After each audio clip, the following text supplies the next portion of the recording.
Chaque semaine, il est à votre écoute avec son épaule accueillante et son oreille attentive, chers auditeurs, chères auditrices. Pierre-Emmanuel Barré est là pour répondre à vos questions. Alors, oui, non oui, mais... Alors, vous n'allez pas me croire. Non. Vous le savez, j'adore les auditeurs. Alors, les auditeurs, pour moi, c'est plus qu'une passion. C'est un way of life. Tous les lundis, je vais voir chaque auditeur pour lui demander ce qu'il a pensé de l'émission de la veille. On soulève ensemble les points à améliorer en dégustant la boîte de Léonidas que j'ai apportée pour les remercier de leur fidélité. J'écoute leur émotion après la chronique de Juliette, j'entends leur colère de citoyen après la chronique de Guillaume et on cherche ensemble un sens à celle d'Aymeric. Et puis, après une longue accolade, je reprends ma route pour aller découvrir sur les réseaux les passionnantes questions qu'ils m'ont concoctées. Et cette semaine, j'ai tout lu et j'ai tout bien répondu. Seulement voilà, je me suis trompé d'auditeur. Je savais que vous n'alliez pas me croire. Je sais pas ce qui s'est passé, je vous jure. En fait, apparemment, j'ai inversé les listings d'auditeurs et j'ai répondu aux questions des auditeurs de l'heure des pros.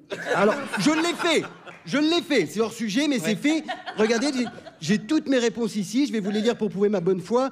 De trou de balle, pelle à merde, nique-toi, bidon de chiasse, c'est celui qui dit qui est, et non, Aymeric, on n'embauche pas.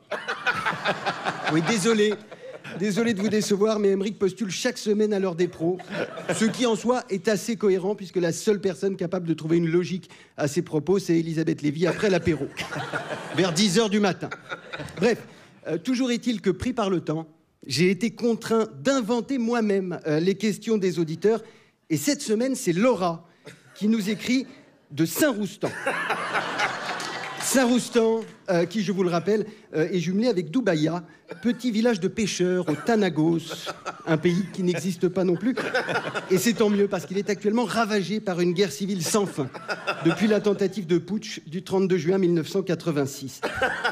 Chaque année, c'est près de 15 jeunes de Saint-Roustan qui partent à Doubaïa en voyage scolaire dans le cadre d'un échange avec le Tanagos. Et personne ne sait si ça s'est bien passé, puisqu'aucun n'est jamais revenu à Saint-Roustan. Peut-être ont-ils été victimes du conflit qui ravage le Tanagos. Peut-être est-ce tout simplement parce qu'il est compliqué de revenir d'un pays qui n'existe pas quand on vient d'un village qui n'existe pas, surtout quand on n'existe pas soi-même. Laura donc, de Saint-Roustan, nous dit « Bonjour à tous, sauf Aymeric. Cher Pierre-Emmanuel, à cause des coupes drastiques dans le budget de la santé, le centre d'accueil pour déficients mentaux du village a fermé. Résultat, les chasseurs se retrouvent à la rue et vivent au milieu des poubelles, leurs fusils à la main, imbibés de Stutz du matin au soir, en criant « C'est un sanglier ou un arabe là-bas ? Je sais pas, et dans les deux cas, tire ! Je n'ose même plus sortir avec mon petit Patrick qui fête ses 3 ans en novembre. Nos rues ne sont plus sûres. Que faire ?»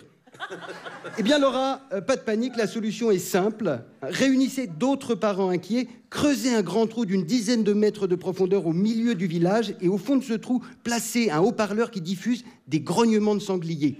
Si vous n'en trouvez pas, téléchargez un discours de Meilleur Habib sur publicsena.fr.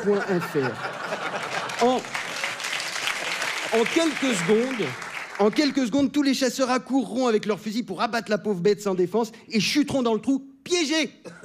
Vous n'avez plus qu'à reboucher le trou, couler une dalle de béton dessus et construire un monument en hommage aux 570 jeunes racilariens disparus au Tanagos ces 38 dernières années.